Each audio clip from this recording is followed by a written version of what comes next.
Olá, muito bom dia para você. Está começando mais uma edição do programa Resenha neste sábado.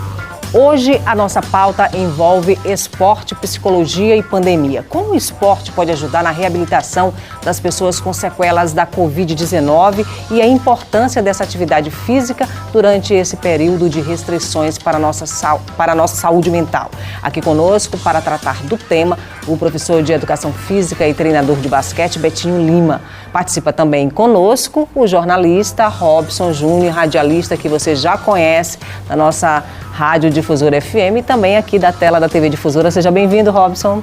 Primeiro, uma honra estar aqui de novo, né? Betinho, quando falou assim, me convocou, é Betinho, então eu estou no time para participar. É um profissional que nós temos aqui de uma experiência enorme. Já conversamos um pouco fora aqui do ar do programa e acho que isso pode ser muito útil para aqueles que estão nos acompanhando. Primeiro, é uma honra tê-lo aqui, mestre. Betinho, seja muito bem-vindo. Obrigado. É uma honra minha estar aqui com dois profissionais de nome da nossa cidade. Mestre, o senhor tem uma experiência, e a gente conversava um pouco antes de entrar no ar no programa, voltando a Esparta, os espartanos. E aquele pessoal tinha uma saúde, né? Mente sana e corpo sano, a gente lembra muito bem da expressão grega. Então, onde é que dentro de uma pandemia, que é uma coisa de doença, de medo, de morte, onde é que o esporte entra como reabilitador dessa história? Ele, além de ser uma atividade prazerosa, ele, acima de tudo, é uma atividade que faz bem para todo o organismo, né? Como você próprio falou, em Esparta não tínhamos avanço de ciências, não tínhamos avanço de medicina, mas tínhamos um trabalho físico bastante apurado, bastante realizado pelos soldados espartanos, que eram exemplos de força física, de guerreiros, né, que representavam bem os seus povos, né? Nas guerras, eles eram soldados espartanos, era aquele soldado que era campeão, né, por aquela atividade física que ele fazia constantemente, onde ele, na atividade física, liberava hormônios que faziam bem para o próprio organismo deles. É muito clara a diferença entre um jovem que ele começa desde cedinho ali a praticar o esporte e passa, né, a sua infância e adolescência praticando esporte e vai até a universidade, daquela pessoa que nunca participou de esporte, que nunca participou de uma atividade esportiva, porque além da técnica, né, além de se dedicar, né, a uma modalidade esportiva, aquilo ali é uma inclusão social, né? São relacionamentos que são criados ali, né? E uma percepção de mundo também diferente, eu penso. As minhas filhas, né, que se tornaram atletas depois, elas praticaram natação desde quando nasceram. Elas foram muito cedo, antes de fazer um ano, elas já estavam na piscina. Com um ano, elas já estavam nadando, pegando na borda, já estavam se movimentando. É porque eu sempre entendi, e baseado em estudos também, na minha prática cotidiana, que o esporte, ele sempre ajudou no desenvolvimento harmonioso de todo o corpo, né? E logo no início, as crianças, elas se os pais bem soubessem, colocaria todas seus filhos, se pudessem também, é lógico que a gente vê aí uma falta de alguns pais que não botam por falta de oportunidades, é claro, mas no esporte desde cedo, né? Porque ele além de desenvolver na criança o senso de viver em grupo, de disciplina, né? De obediência, né? Ele também desenvolve harmoniosamente todo o corpo, né? Por isso que é indicado os esportes não aqueles esportes que privilegiam trabalhos de grupos musculares, ou seja, eu não sou a favor de a criança iniciar logo um esporte que privilegia mais um grupo muscular, ou os membros masculinos, ou membros superiores ou inferiores. Eu sugiro muito a natação para o primeiro esporte. Quem está nos acompanhando agora e tem uma criança, você falou que as suas filhas foram para a piscina. Seria, então, uma opção não ainda trabalhar uma coisa mais de impacto? A natação, por exemplo, é um esporte que a gente considera mais completo, né? É um esporte sem impacto, é um esporte que trabalha a questão respiratória, né? E outros benefícios para o desenvolvimento da criança.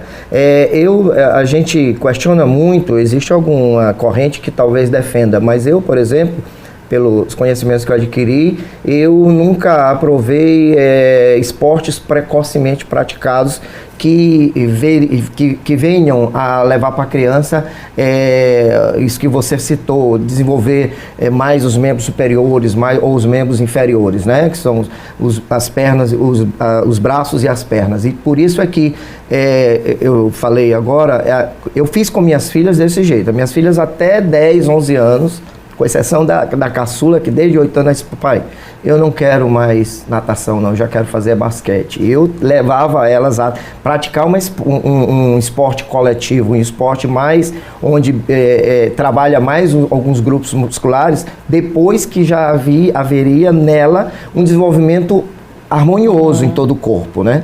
Então, daí 11, 12 anos, elas começavam a praticar basquete. Então, eu fiz isso e deu certo, até no rendimento. Elas não enjoaram precocemente, que é outra coisa também, que a criança, quando ela é trabalhada muito no sentido de muita tensão e pressão, de segunda infância até o início da adolescência, ela satura, ela não aceita, ela não tem cabeça suficiente para trabalhar com essa pressão. E muitas das vezes, grandes talentos desistem de ser atleta aos 14, 15 anos. Porque há um estresse também aí, né? Aguenta, é muita pressão. Né? Se você, até mesmo na natação, que eu presenciei muito, eu cheguei a acompanhar minha filha em 2 campeonatos brasileiros de natação fora do estado, e eu via os pais, aquela gritaria: bora, bora, bora. Eu digo: meu Deus, está todo mundo ficando louco. As crianças já nadavam assim, assustadas, né? E a gente trabalhava muito a cabeça delas nesse sentido, né? Graças a Deus, as minhas filhas foram umas filhas que fizeram esporte de forma saudáveis, né? Nunca querendo ser as melhores, nunca querendo, achando, a gente sempre colocando para elas que o importante era participar do esporte. Ser ou não ser boa atleta, ganhar mais medalhas, era uma consequência. Foi consequência até que elas chegaram. As 3 chegaram à seleção brasileira, mas sem aquele mesmo intuito como meta, como propósito, né? Minha meta era formá-las como cidadãs de bem, com desenvolvimento do corpo com saúde, harmoniosamente. Essa que sempre foi minha meta, mesmo como treinador, né? Agora, o talento foi desenvolvido, né? E de forma correta sempre tem resultados. Quais são os benefícios que um esporte coletivo desse pode trazer para a vida, né, de um adolescente? Olha, são inúmeros. Por exemplo, a criança, ela tem necessidade de, a partir de uma determinada idade, aprender a praticar coletivamente. Isso vai influenciar positivamente em qualquer atitude mais na frente. O coletivo, você depende de alguém. Você nunca ganha sozinho e nunca perde sozinho, né? Você está sempre em grupo.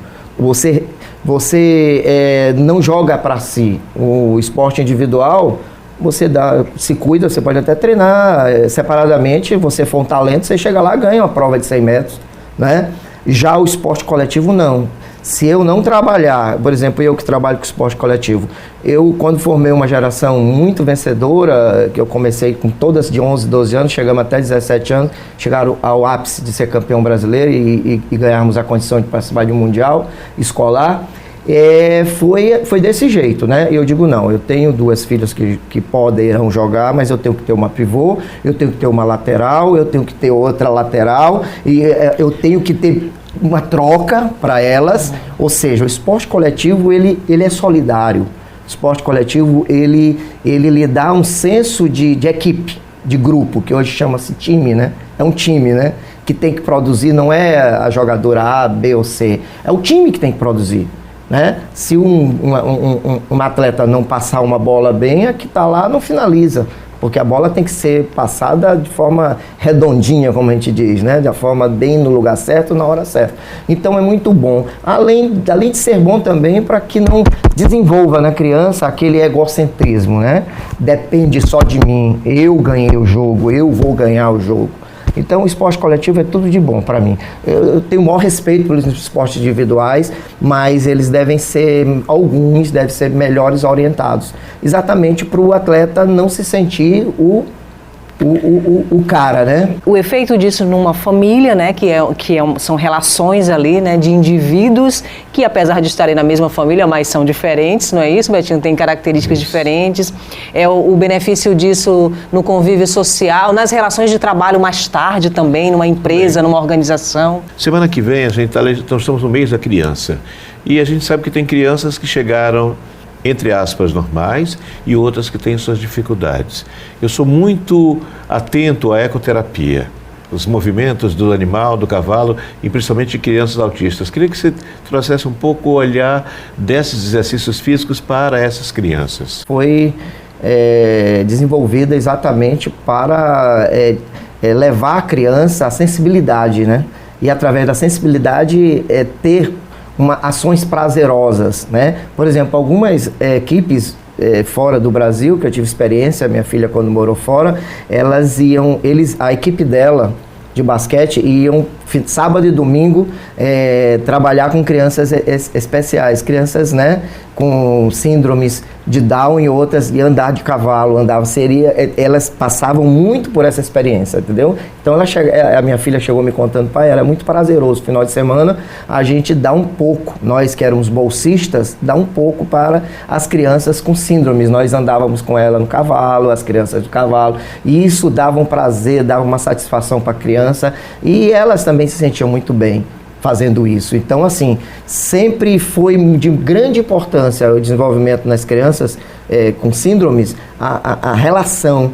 Outras pessoas falam que o próprio cachorro, né, a criação de cachorro com uma criança dessa ajuda muito, né, a manifestação do cachorro e aquela troca, né, da criança com o animal. Eu sempre vejo com uma grande valia no desenvolvimento dela, para ela...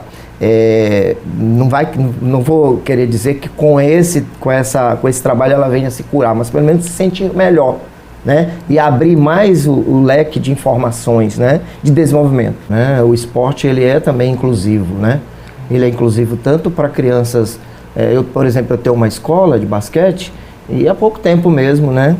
Veio um pai dizendo, olha, meu filho, ele é agitado, ele é um pouco autista, mas de um grau que dá para aprender algumas coisas. Professor, o senhor deixa eu botar meu filho na sua escola? Claro!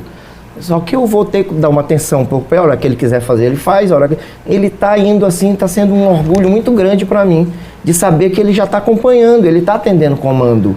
Porque muitos deles não atendem comando, né? Já está, por quê? Porque ele está inserido junto com as outras crianças. Então, há muitos anos, errava-se muito na educação em não aceitar crianças com esse tipo de problema numa sala de aula, né? Porque iriam atrapalhar o desenvolvimento das outras. Hoje não, né? Percebe-se que hoje...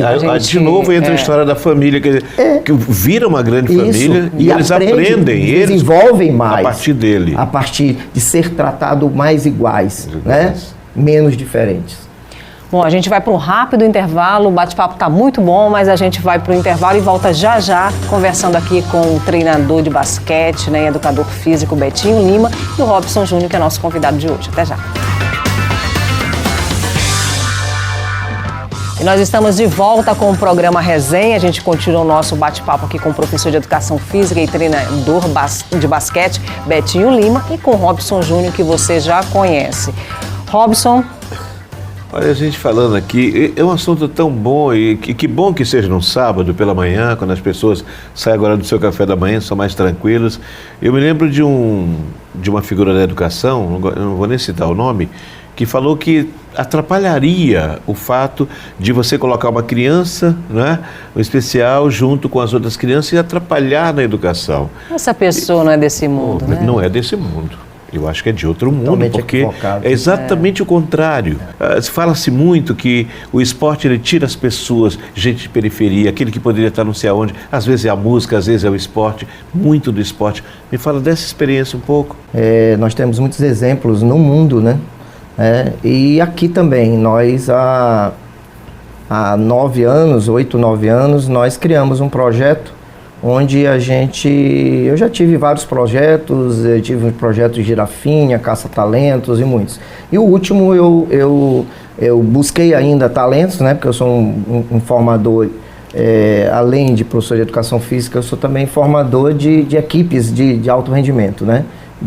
Para participar de jogos, de campeonatos.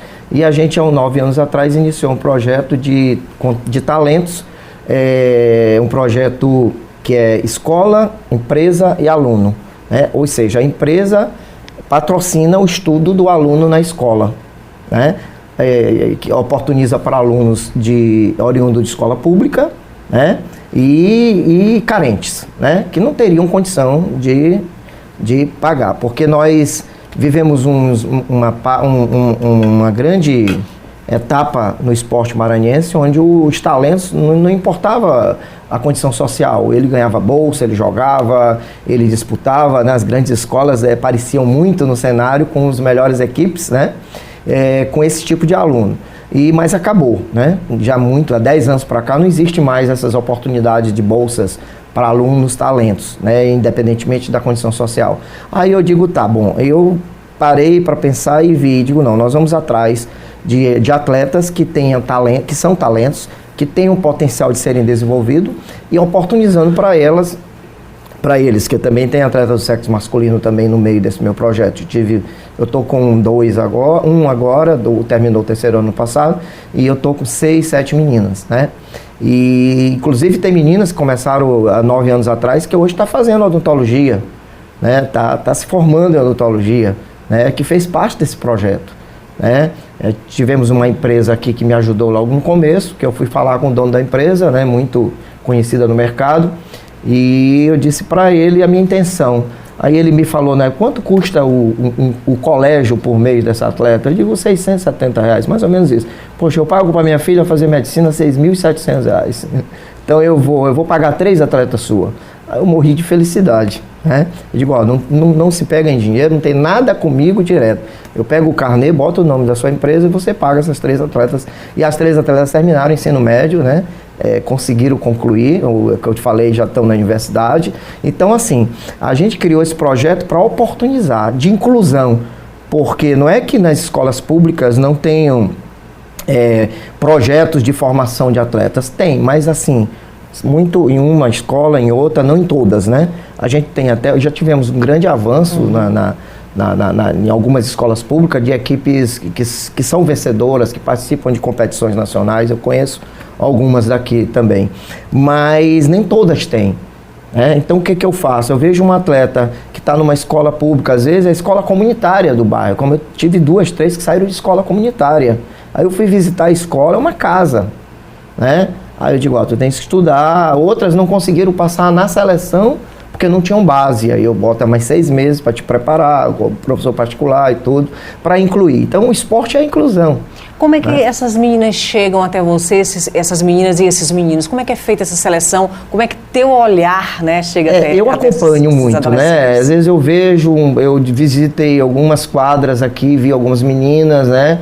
E chego perto, às vezes, do professor que dá apenas atividade recreativa. A maioria dos professores não dão o esporte com as suas especificidades, né? Não dá com as suas... Não tem aquela, né? Aí eu digo, não, aquela menina não tem talento. Se essa menina começar a treinar 6 meses, ela vai desenvolver. E a gente tem acertado, né, com essas tentativas, né? A gente tem acertado, a gente vê o talento pelo biotipo da atleta, pela desenvoltura. Às vezes não é dona de um biotipo muito avantajoso, mas é esperta, né? Domina as coordenações motoras que a gente observa, né? De espaço temporal, de óculo manual, equilíbrio. Então a gente expertise, então a gente presta atenção para esses detalhes e pronto, ali que já deveria, né? Se nós tivéssemos uma educação preparada no sentido como temos nos grandes países aí, grandes centros, né? Onde a aluna já sai fisicamente preparada para iniciar aos 10, 11 anos qualquer modalidade esportiva e se destacar, porque já tem trabalhado a parte motora, né? A parte de equilíbrio, a parte de explosão, de velocidade. Então ela pode praticar e geralmente a gente não pega com essa preparação, a gente tem que fazer tudo com ela, entendeu? A gente apenas desenvolve aquele talento que ela já tem, né? E graças a Deus tem dado certo. A Lei 13.146, Robson, que é a que você se referia, né? É de 6 de julho de 2015. Ou seja, já é instituída desde 2015, mas a gente ainda tem esses pensamentos retrógrados hoje e sendo colocados aí, né?